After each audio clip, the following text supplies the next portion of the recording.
დღეს 17 ოქტომბერს სუსხიანი ამინდის მიუხედავად საკმაოდ შეიკრიბა ქართული დიასპორის წარმომადგენლები, რომლებიც სხვადასხვა შტატიდან, სხვათა შორის და მოითხოვდნენ რუსთავიორის დაცვას და მზად იყვნენ თვითონ საქართველოში ჩასულიყო ქართველი ემიგრანტები, რათა დაეცვათ თავისუფალი სიტყვა და ისინი თვლიან, რომ რუსთავიორი არის ერთადერთი არხი, რომელიც ობიექტურად აფასებს მთლიანად ვითარებას, რომელიც საქართველოშია.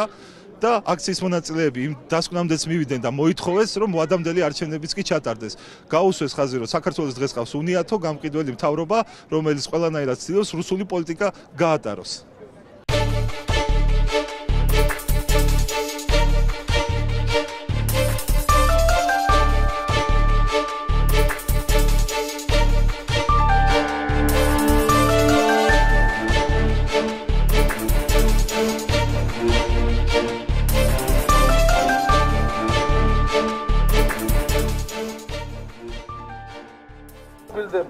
ის მოთხოვნა ხალხის, რაც არის დღესდღეობით, ჩვენ ყველანი საქართველოში და საქართველოს გარეთ მოვითხოვთ ვადამდელ არჩევნებს, რაც ბოლოს დაუსვას წერტილს ამ კორუმპირებულ, ამ მოღალატე უნიათოს და არა სერიოზულ მთავრობას, რასაც ჩვენ უყურებთ. ჩემო საყვარელო ხალხო, ჩემო ძმებო, ჩემო დებო, დღეს ჩვენზე არის დამოკიდებული ბევრი რამ. ჩვენ თუ არ ამოვიღეთ ხმა და ჩვენ თუ არ გავახვენებთ ჩვენი ძმები და დები საქართველოში, ხო ხედავთ რაც ხდება. ანუ დაზომბირებული ყავ მთელი საქართველო. მთელი საქართველო არის გაქცეულ და გავაგონოთ ამერიკიდან უკვე რომ შევწუხდით ქართული დიასპორა, რომ შევწუხდით და შევღონდით ამ ახალი თავრობით, რომ გავაგონოთ, რომ სწორი გადაწყვეტილება ორშაბათს მიიღონ, თუ არა და ყველაფერი წავა იქით, მაგათი დამხობისკენ.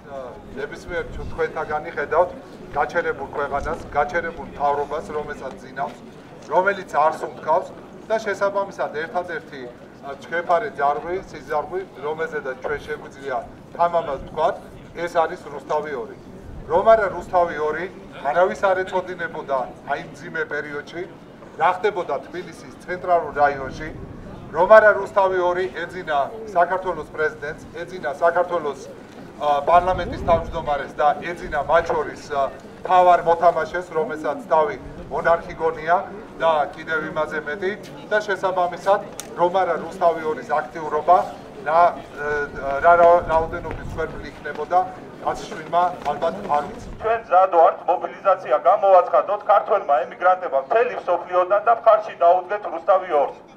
და ეს ყველა უნდა გაითვალისწინოს ამ ბინძურ უნიათო მთავრობაში და მოდი ყველა მერთხად ბრძოლის ხიჟინასავით დავეცეთ ამ მთავრობას და რუსთავი-2-ს გავმარ! ჯოს! გავმარ! ჯოს! გავმარ! ჯოს! არც ერთ შემთხვევაში რუსეთის გაზი ჩვენ არ უნდა ვიყიდოთ. პოლონეთმა და კიდევ ორ-ერთმა სახელმწიფომ ევროპაში უარი უთხრა რუსეთს გაზის იმაზე მიწოდებაზე. ეს არ არის გამომდინარე იმიდან, რომ ეს არის გამომდინარე იმიდან, რომ ესე იგი რუსეთთან არ შეიძლება დღეს მეგო, ეს არის 21 საუკუნის ჰიტლერია პუტინი. А главное, я не сказала, что ваше правительство боится очень Рустави-2. Вот, оно хочет закрыть Рустави-2, но им это не получится. Нет. Ну, что я могу сказать? Надо бороться. Это одно только, один канал правдивый. Это правда. Это правда. А правду нельзя закрыть.